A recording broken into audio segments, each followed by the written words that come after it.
sekalian, salam jumpa di channel saya. Oke, salam sejahtera, salam sehat untuk kita semua.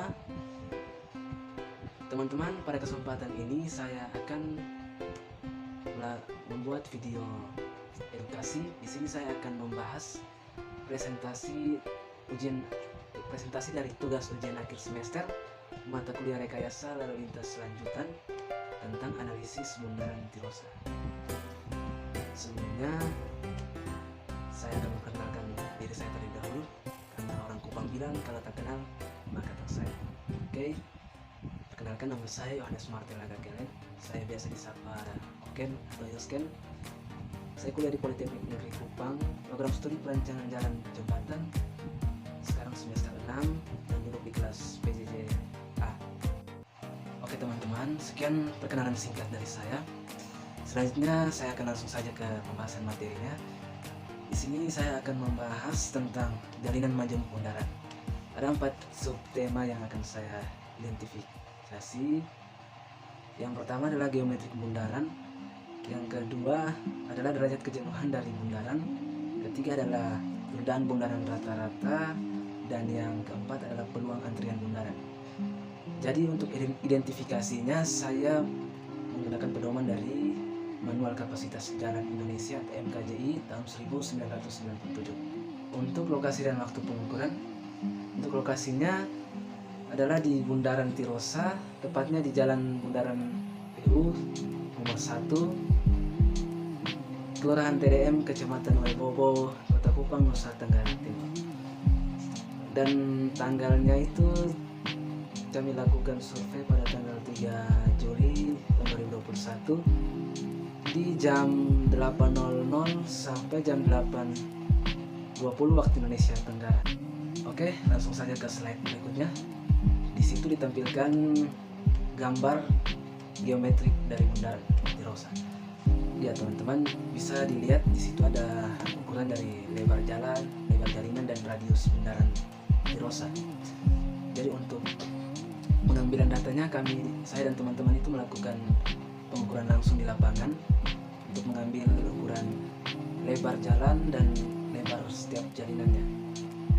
Namun untuk radiusnya saya menggunakan aplikasi bantuan yaitu Google Earth untuk mengukur radiusnya, karena di lapangan kami ada halangan sehingga tidak bisa mengukur langsung di lapangan untuk radiusnya. Jadi untuk ukuran geometriknya teman-teman bisa lihat di tampilan slide ini. Oke, lanjut ke slide berikutnya.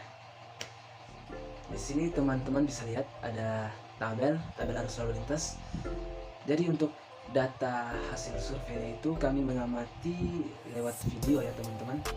Jadi tidak langsung ke lapangan. Kalau tadi yang geometrik kami melakukan pengukurannya di lapangan, namun untuk survei kendaraannya itu kami mengamati saja lewat video yang diberikan oleh Pak dosen. Di sini kami menggolongkan 3 jenis kendaraan ya teman-teman. Ada kendaraan ringan atau LV, kendaraan berat atau HV, dan kendaraan sepeda motor atau SM. Dan di situ digolongkan lagi untuk ada 4 pendekat, yaitu pendekat A, B, C, dan D. Dan geraknya itu ada LT atau left turn atau belok kiri, RT right turn atau belok kanan, dan ST itu lurus, dan ada UT. Jadi itu adalah pergerakan yang membentuk arah U atau bergerak kembali ke jalur yang sama ya seperti itu teman-teman. Dan teman-teman, untuk di tabel arus lalu lintas ini satuan yang digunakan adalah kendaraan per jam, sedangkan hasil data yang kami amati itu hanya 20 menit, sehingga setiap jumlah kendaraan itu dikalikan 3 agar bisa menjadi 1 jam dan sesuai dengan satuannya yaitu kendaraan per jam. Contohnya teman-teman bisa lihat di tabel di pendekat A gerak LT, di situ jumlah kendaraan ringannya di situ adalah 60 ya. Namun sebelumnya jumlah di data awal adalah 20, karena setelah dikali 3 maka menjadi 60 kendaraan per jam untuk di kendaraan ringan. Kalau untuk kendaraan berat dan motor teman-teman bisa lihat di tabel sendiri ya. Dan setelah dari kendaraan per jam dirubah lagi menjadi SMP per jam atau satuan mobil penumpang. Namun untuk merubahnya ke satuan mobil penumpang itu harus dikali dulu dengan EMP atau ekivalen mobil penumpang. Untuk ekivalen mobil penumpang atau EMP di setiap jenis kendaraan itu berbeda. Kalau untuk kendaraan ringan, EMP-nya adalah 1. Untuk kendaraan berat, EMP-nya adalah 1,3. Dan untuk sepeda motor itu EMP-nya adalah 0,5. Sehingga teman-teman bisa lihat di tabel cara perhitungan ke SMP dari kendaraan per jam. Di situ contohnya teman-teman bisa lihat di pendekat A gerak LT di kendaraan ringan. Di situ jumlah kendaraan kan ada 60. Jadi 60 dikali dengan EMP 1 maka menjadi 60 SMP per jam. Dan untuk di kendaraan berat itu 0 sehingga SMP-nya tetap 0. Itu di gerak LT ya teman-teman. Kalau di ST dan RT teman-teman bisa lihat di situ hasilnya ada. Dan contoh untuk LT di sepeda motor itu jumlah kendaraannya 153 kendaraan per jam. Dirubah ke SMP 153 dikali dengan 0,5 sehingga menjadi 77 SMP per jam. Dan itu adalah contoh di pendekat A gerak LT ya teman-teman. Dan cara perhitungannya itu semuanya sama sehingga saya hanya menjelaskan satu contoh saja. Untuk pendekat B gerak LT, RT, ST itu cara perhitungannya seperti tadi. Oke teman-teman, setelah setiap jenis kendaraan ditotalkan menjadi kendaraan bermotor, di situ dicari lagi untuk total dari kendaraan bermotor sehingga nanti kendaraan per jam ditambah semua untuk setiap pendekatnya. Begitu juga dengan SMP per jamnya untuk mendapat total dari kendaraan bermotor. Setelah itu lanjut ke perhitungan faktor K ya teman-teman untuk arus menjalin dan arus total. Jadi di yang pertama saya akan contohkan untuk jalinan AB. Di tabel ada arus menjalin dan arus total ya teman-teman. Untuk pengertiannya, arus menjalin adalah perpotongan antara arus lalu lintas yang saling bertemu. Sedangkan arus total adalah titik jalinan pertemuan antara 3 pemisahan arah. Jadi untuk formulirnya ini saya melihat dari contoh pedoman NKJI 1997. Di situ sudah ada tabel dan juga disediakan sel khusus untuk memasukkan data arus jalinan dan arus total sehingga dimudahkan dalam pengisiannya. Sehingga kita langsung memasukkan data ke sel tersebut. Datanya diambil dari kendaraan bermotor yang tadi sudah ditambahkan sebelumnya ya teman-teman. Setelah semua jalinan diisi, untuk jalinan AB, BC, CD, dan DA diisi,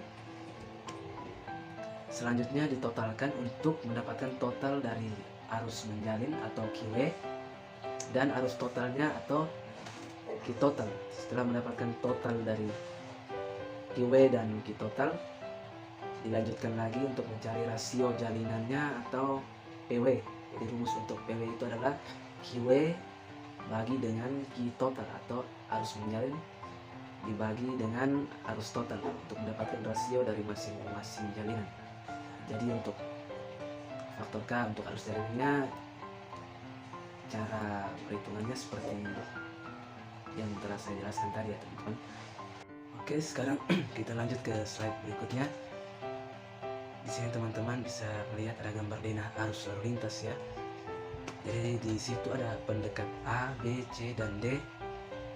Dan di pendekat C dan D itu ada 3 pergerakan, yaitu belok kiri, lurus, dan belok kanan. Sedangkan untuk pendekat B dan D itu ada 4 pergerakan ya teman-teman.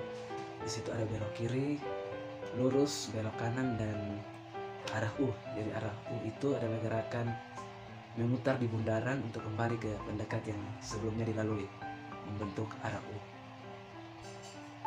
Jadi untuk nilainya itu yang tertera pada denah ini diambil dari tabel hasil perhitungan arus lalu lintas di slide sebelumnya di kendaraan bermotor untuk kendaraan per jamnya yang sudah ditotalkan dari setiap jenis kendaraan ya teman-teman.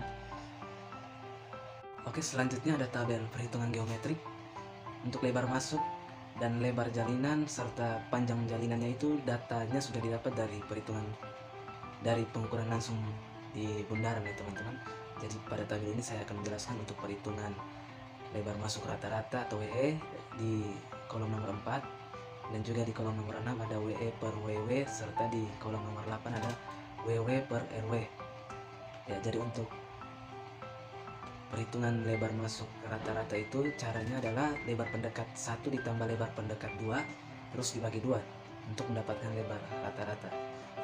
Kemudian di kolom nomor 6 itu ada WE per LW per WW maksudnya. Jadi di situ lebar masuk rata-rata dibagi dengan lebar jalinan. Hasilnya ada di tabel itu ya teman-teman. Dan untuk yang di kolom nomor 8 itu WW per RW, itu caranya adalah lebar jalinan dibagi dengan panjang jalinan. Oke, untuk tabel perhitungan geometrik saya rasa untuk perhitungannya itu saja ya teman-teman. Oke, di slide berikut ada tampilan dari tabel kapasitas dasar. Ya, pada tabel ini kita membutuhkan data dari variabel perhitungan parametrik geometrik bagian jalinan yang sudah saya jelaskan di slide sebelumnya teman-teman. Jadi di sini untuk melakukan perhitungan kapasitas dibutuhkan pedoman NKJI 1997 karena di situ ada gambar dan rumus-rumus untuk bisa melakukan perhitungan di kapasitas. Dan nanti saya akan memasukkan link untuk download NKJI di notif channel saya agar teman-teman bisa mendownload dan bisa membaca sama-sama sambil saya menjelaskan. Oke, saya langsung ke cara untuk mencari faktor WW. Rumusnya nanti teman-teman bisa lihat di bab 4 gambar B2.1 di NKJI 1997. Untuk untuk faktor WE per WW itu rumusnya juga ada di bab 4 gambar B2.2, dan untuk faktor PW rumusnya ada di bab 4 gambar B2.3, dan faktor WA ada di bab 4 juga di gambar B2.4 di pedoman NKJI tahun 1997. Oke, setiap bagian jalinan itu rumusnya sama ya teman-teman. Untuk rumus perhitungan kapasitas dasar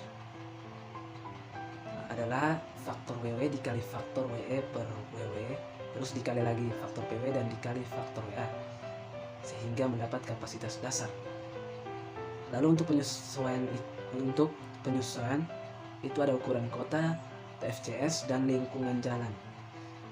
Untuk ukuran kota Kupang sendiri jumlah penduduknya itu di kisaran 400.000 lebih ya teman-teman, sehingga masuk di golongan ukuran kota kecil, dan koefisien FCS-nya adalah 0,88.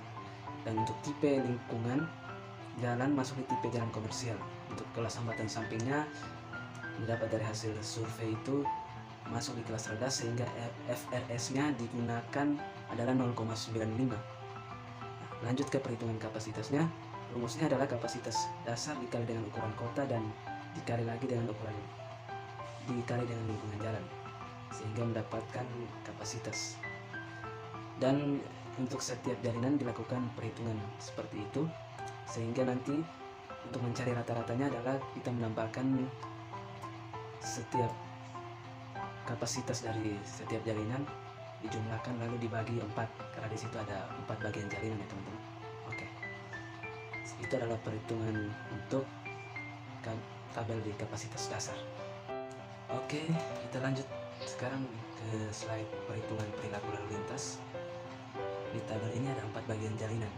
Untuk perhitungan arus bagian jalinan itu datanya sudah dihitung di tabel arus lalu lintas. Jadi datanya diambil dari total arus total masing-masing bagian jalinan di perhitungan arus lalu lintas di slide sebelumnya. Oke, lanjut ke perhitungan derajat kejenuhan atau DS. Untuk derajat kejenuhan perhitungannya adalah arus bagian jalinan atau Q dibagi dengan kapasitas atau C. Jadi rumusnya adalah Q per C. Untuk kapasitas ada di slide sebelumnya. Dan untuk perhitungan tundaan lalu lintas itu atau DT, rumusnya bisa dilihat di bab 4 gambar C2.1 di NKJI 1997. Dan untuk perhitungan tundaan lalu lintas, total rumusnya adalah perhitungan lalu lintas, total rumusnya adalah Q kali DT atau arus bagian jalinan dikali tundaan lalu lintas. Selanjutnya untuk peluang antrian atau KIP, rumusnya bisa dilihat di gambar C3.1 bab 4 MKJI 1997. Lalu teman-teman bisa lihat di baris kelima sampai ke 8. Di baris kelima itu derajat kejenuhan terjadi di bagian jalinan CD sebesar 0,838. Dan untuk tundaan lalu lintas itu ditotalkan jumlah setiap bagian jalinan.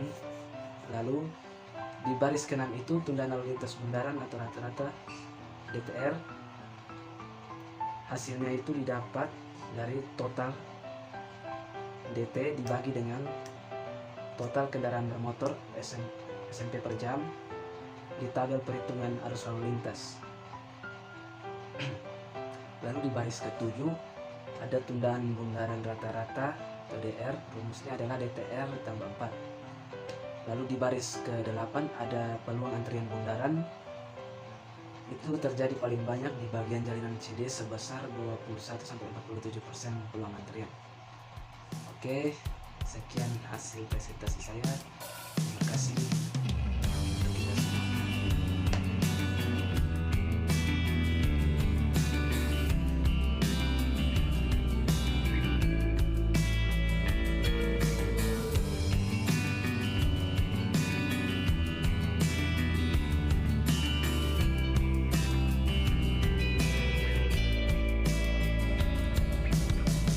I feel something familiar. I can't remember where we met before. Another me is flying around. And told me that it's gold free. I wanna touch everything.